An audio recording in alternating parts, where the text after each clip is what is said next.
What's up, everybody? Renfail here. Hopefully you're doing well. Welcome back to another Wasteland 3 video as I, a new player, get into this game 3 years after the launch date. I did buy it when it came out, but I didn't play it a lot at the very beginning. I put about 20 hours in and then I got sidetracked with other stuff. And now that I finished up with Baldur's Gate 3, I'm swinging back around and we're doing a full playthrough series in November of 2023. And along with that is my usual standard fare of the Ultimate Beginner's Guide series of videos that I do for all the games I play for people who are new like me to help get you up to speed with this game if you happen to maybe not have played it before. If you're an advanced player, you've already played this game, this information is going to be kind of old to you, but hey, if you're new, that's what this is for. So without further ado, we're going to dive into the character creation process in this video for Wasteland 3. And I think that this is a really interesting way of doing things because they start you off the game with two characters, and you can either choose from a combination of pre-designed characters or you can create your own from scratch. We're going to go over both of these in this video. But it's also interesting because you do get additional characters along the way. You're going to meet other rangers that you recruit into your party that you can then manage from the ranger headquarters. But it's not like another, like a traditional CRPG like Baldur's Gate or something where you start off with one character and then you find other people to join with you. You actually start off with two, which I found was a very unique way of doing things. So if you're a new player like I am, I would highly suggest that you pick one of the pre-designed characters that they've got here, these pre-designed duos, because they get you right into the game and you can go play through that intro tutorial, which is 30-45 minutes long depending on how quickly you go through it, and then from there you can decide if you really want to go whole hog and come back and make custom characters. When I did the initial video about a week ago where I said I was going to be diving into this game and I was asking people, should I do this game first or Dragon Dogma first, this was the game that we decided on ultimately. But in that video I went with the father and daughter combo, which I thought was really cool. But let's go through these really quick because I think it's very unique the way they've done this. So essentially each one of these duos is set up to complement each other, and they all have dramatically different play styles. The easiest one to play is probably going to be the Young Rangers because it's like a tank and spank build. You've got a dude who uses automatic weapons and has a conversation perk, and then on the other side she's a combat medic, so it's heals. So it's a nice way to balance each other out. But you've also got the punk lovers, which one's an enforcer, one's a mechanic. So you've got melee combat over here, and over there you've got small arms, mechanics, lock picking. I love the roleplay description of this pair. William has been nearly wordless as a killing machine since his wife died. His daughter Sing does all the talking and some of the killing. And he's set up as a melee combat guy who sneaks around the battlefield, but also has Animal Whisperer, which is really cool. And then she's a sniper person with lockpicking and also a conversation specialist, which is really awesome. Mentor and student, she's a survivalist and modder. And then you have the tech heads, one's a trader, one's an inventor. So you can go through here and pick one of these combos and just jump into the game. It's the easiest way I've found to just learn how to very quickly play. Check out the difficulty settings, see what you think is going to work for you, and then if you're ready to make the commitment and spend a couple of hours in character creation like I usually do, well, that's when you create a custom character combo from scratch. By the way, I'm using a controller. I'm on the PC. You can use mouse and keyboard, but I am on the PC version of the game. You can go between the two characters here, but essentially you start off as male-female, but you can do male-male, female-female, whatever you want. You start off with the identification. Some of this stuff is fairly standard, and you don't need to think about it too deep. You've got the name, which you can randomize, or you can choose to put one in on your own. There's the gender. There's all the voices. Spotted. Oh, are we? Let's do this shit. Damn, shit just got real. Shit just got real, yo. Damn, shit just got real. They see us. They see us. All right, now here's where you're probably going to spend a lot of time, which is the backgrounds. So these aren't really explained in detail when you're doing the pre-designed characters from scratch, but when you're coming in here and building your own character, this is where you're going to spend the bulk of your time, I would argue. This and probably the Quirks tree. There's a ton of stuff in here to look at, and all of these give you some type of bonus to your character. So you just got to figure out what it is that you think you want to do. Now, what I found really interesting is as you go through and click on some of these, they have sound effects. So like the Disciple of Metal.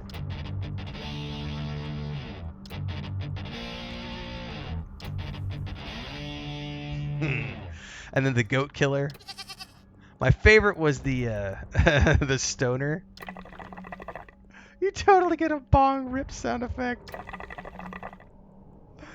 So there's a lot of stuff in here. You can go through and choose just depending on what you want for your character. The default is Bookworm, which is a 5% experience bonus.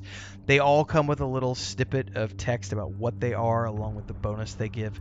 And once you've chosen that, you can back out of this, go to the appearance. And this is where you get your standard character creation process where you can go through and choose all these different types of faces. You can set the skin color.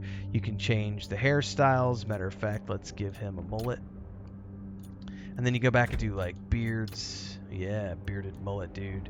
And then you get into the starting gear, which is just cosmetic only. And this stuff does go away as you find other gear to equip in the game world. But there's lots of different options here if you want to go through here and look at what they've got. If you want to go for a Fallout vibe. If you want to go for the Mad Max vibe. They got all sorts of stuff in here, man. Ooh, I like that. That's kind of cool. Doesn't let me see my beard though, so. Then you get into your jacket styles and all the jacket types.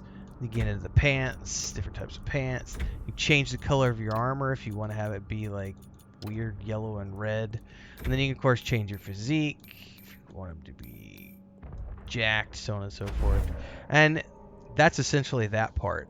Then you can get into your portrait and choose something here if you want to have them look differently for the wherever it's going to show up in the window where the party management window for your characters. And then you get into the starting weapons, and this is a really interesting way to do it because they actually have you choose your weapon before you choose your skills. So I think this is fun because you can think about, well, how do I want to play my character?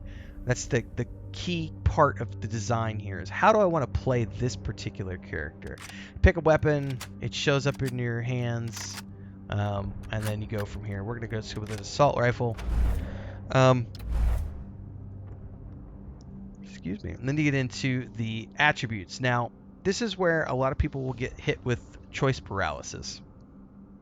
I would urge you not to stress about it because with one of the patches that came after the game launched is the fact that you can actually respec your character at the Ranger headquarters once you get to it.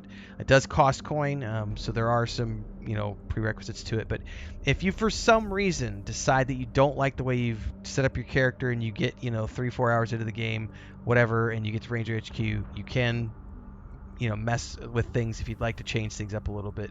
But this is mostly going to be thinking about how do you want to play the game with the chosen weapon that you've chosen. Do you want to be super speedy and move around the battlefield really quickly? Do you want to be able to wear the heaviest of armor and weapons? Do you want to have hit chance? And you can actually use on mouse and keyboard or keyboard or on the controller you can preview. If you'll notice, the numbers are changing over here as I preview what these look like if I had all these points. But essentially they're all at 2 to start with, and you would just choose where you want to put these, and once you've chosen all of these, you're good to go. And then you get into the skills, and this is similar. One of the things you're going to want to do immediately is choose something related to your weapon, because that allows you to unlock as you see over here, puncturing shot as an example. Now, as you go through here, you'll unlock additional things, and the thing is that armor and weapons have tiers on them, so you can't use a level 2 automatic weapon unless you have a rank 2 in your automatic weapons combat skills. So think about that as you're leveling up. You need to keep your weapon skills leveled up on par, otherwise you won't be able to use all the really cool weapons that you come across in the game. So the first thing you want to do is pick the combat skill that's going to represent your character. And then here's where you're going to think about the fact that you're playing a duo to start. So these characters need to have general skills that complement each other. So if I take, explosive on this character, I don't need it on the other character. If I take, survival on this character, I don't need it on the other character. Maybe put leadership and hard ass. That's going to be this guy. So then when I go into the other character, I can set up a completely different and complementary set of skills to balance what I've got with this guy. So if I'm a melee character, as an example, I might have the other character choose to be a sniper, so they're staying back at range while the other character runs in, kind of like the father-daughter combo that they've got set up, because he's definitely melee and she's not. So think about that when you're creating your first initial characters. Then of course we get into quirks. This is a little different from backgrounds. Quick commercial break, everyone, to give a shout out to our first official guild officer, Bubalonia, as well as all of the guild champions, and of course, all of the members who help keep me on the air full time. To join as a member, simply click that join button below and pick your tier, but you can also support with SuperChats on any live stream or premiere, or SuperThanks on any upload or YouTube short. Don't forget the Discord. Let's get back to the video.